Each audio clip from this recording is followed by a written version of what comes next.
Dear friends, आज 75वें स्वतंत्रता दिवस की आप सभी को शुभकामनाएं।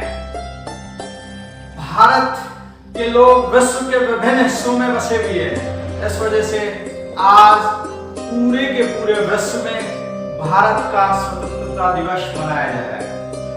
भारत के साथ साथ इसी डेट को 4 अन्य देश हैं, वो भी आज स्वतंत्रता दिवस मना रहे हैं।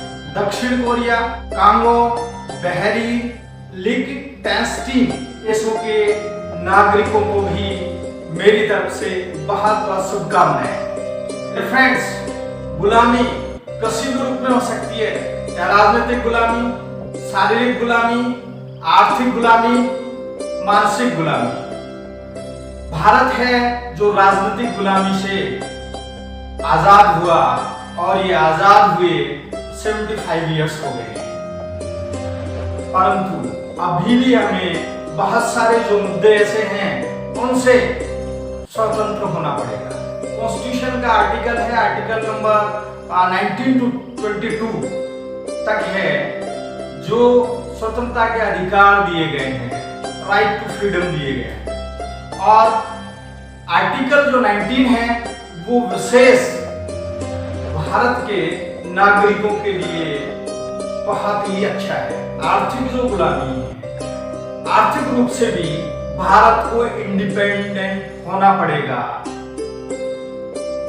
आर्थिक रूप से किसी भी देश पर निर्भर नहीं होना पड़ेगा, विश्व बैंक पर निर्भर नहीं होना पड़े, ऐसी व्यवस्थाएं होनी चाहिए। आर्थिक रूप से सभी भारतीयों को सुदृढ़ संबल बनना पड़ेगा, और ये तरीका ये है कि सभी देशवासियों को रोजगार मिले, चाहे सरकारी मिले चाहे प्राइवेट सेक्टर में मिले, परंतु सभी को रोजगार मिले। मानसिक गुलामी यानी कि मानसिक रूप से जो हमारी मानसिकता है वो विकृत नहीं होनी चाहिए, विकासवादी मानसिकता होनी चाहिए, वैज्ञानिकवादी होनी चाहिए, रूढ़िवादी मानसिकता नहीं होनी चाहिए, देश को पीछे धकेलने वाली मानसिकता नहीं होनी चाहिए। मानसिक रूप से हम किसी के गुलाम नहीं हों, ये ध्यान रखना चाहिए। शारीरिक गुलामी यानी कि हम मुफ्त में किसी का वर्क नहीं करें, काम नहीं करें, काम के बदले पेमेंट की व्यवस्था होनी चाहिए। कोई भी इस तरह वर्क नहीं करें कि वास्तव में उनका शारीरिक शोषण हो या अन्य तरह से जो शारीरिक शोषण होता है वो भी नहीं होनी चाहिए। अब मैं बात करता हूँ भारत में संभावना की। संभावनाएं इस देश में इतनी हैं कि भारत है जो पहले था सम्राट अशोक के टाइम में जो सोने की चिड़िया कहलाता था, वो आज भी वही सोने की चिड़िया कहला सकता है। क्योंकि आप देखिए, भारत के पास में अपार प्राकृतिक संपदा है। यहाँ पे उद्योग विकसित करने के लिए बहुत बड़ी संभावनाएं हैं, और आर्थिक रूप से भारत है तीव्रतर गति से आगे बढ़ सकता है। आपको पता है, एक नारा था जो लाल बहादुर शास्त्री ने दिया था, जय जवान जय किसान, और मैं उसके साथ जय विज्ञान और जोड़ देता हूँ। देखिए, जहाँ पे जवानों की जय होती है वो देश विश्व में सबसे आगे होता है। यानी कि जिस देश में जवानों की, युवाओं की आबादी सर्वाधिक हो, तो वह देश आने वाले दशक में सबसे आगे होगा। और आपको जानकारी इतिहास होगा कि भारत के पास सबसे ज्यादा युवा आबादी है, और भारत है आने वाले टाइम में विश्व का बादशाह बनने वाला है। ये तय है, क्योंकि हमारे पास सबसे ज्यादा युवा शक्ति है। पर युवा शक्ति को ये सोचना चाहिए कि हम हैं राइट डायरेक्शन में बढ़े, गलत आदतें नहीं पाले, हमारी इंटेलेक्चुअल प्रॉपर्टी को हम काम में ले। आप सभी अपने अपने फील्ड्स में बहुत आगे हैं, और अपने अपने फील्ड्स में बहुत अत्यधिक मेहनत करें, चाहे कोई भी सेक्टर हो सकता है। जय किसान। आप और हम सभी को पता है कि भारत एक कृषि प्रधान देश है, और बहुत जगह मिश्रित जो खेती है वो भी होती है।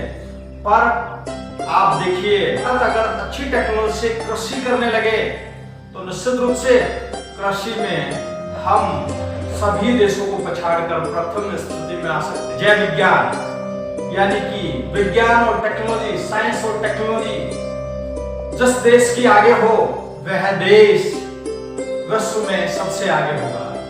और भारत है, इसमें अपार संभावनाएं हैं।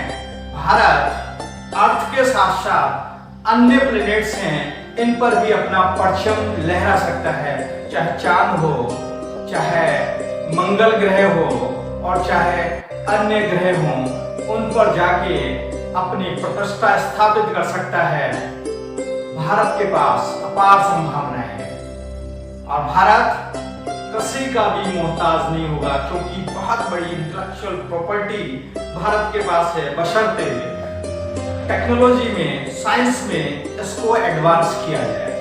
अगर एडवांस करते हैं तो निश्चित रूप से विश्व का नंबर 1 देश बन जाएगा। भारत के पास यह अपार संभावना होने के बावजूद कि भारत है विश्व में सबसे आगे हो सकता है, सबसे आगे हो सकता है। और हम ये दृढ़ संकल्प हों, हमारी ये दृढ़ इच्छा हो तो निश्चित रूप से भारत आने वाले दशक में युवाओं की महती भूमिका से आगे बढ़ते हुए विश्व में नंबर 1 होगा। देश के युवाओं जागो और अपने अपने क्षेत्र में अपना परचम लहराइए और आने वाला दशक जो आपका है, भारत का है। जय हिंद, जय भारत। दोबारे फिर आप सभी को 75वें स्वतंत्रता दिवस की शुभकामनाएं।